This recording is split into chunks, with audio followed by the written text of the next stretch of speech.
Dance করতাম আগে, dance করতাম আগে, মানে ছোটোবেলা থেকে একটা শখ ছিল।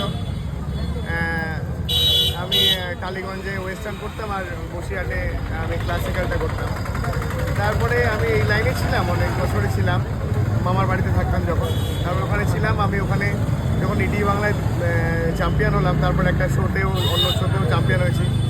তারপরে আমার ওখানে একটু কিছু টেলিছবি বা এগুলো কাজ করতে করতে আমার লিভার ইনফেকশন হয়, তখন আমি বাড়ি চলে আসি। তারপর থেকে বাড়ি থেকে একদম বাবা স্ট্রিক্টলি নিষিদ্ধ করে দিল যে আর কোথাও যাওয়া যাবে না, ব্যবসার মধ্যে ঢুকতে হবে।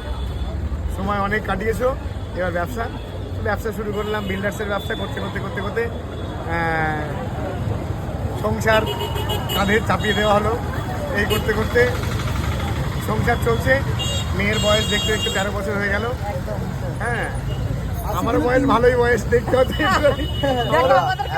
আমরা খুব আপনার ভিডিও দেখতাম, ভালোই বেলা হয়ে গেছে।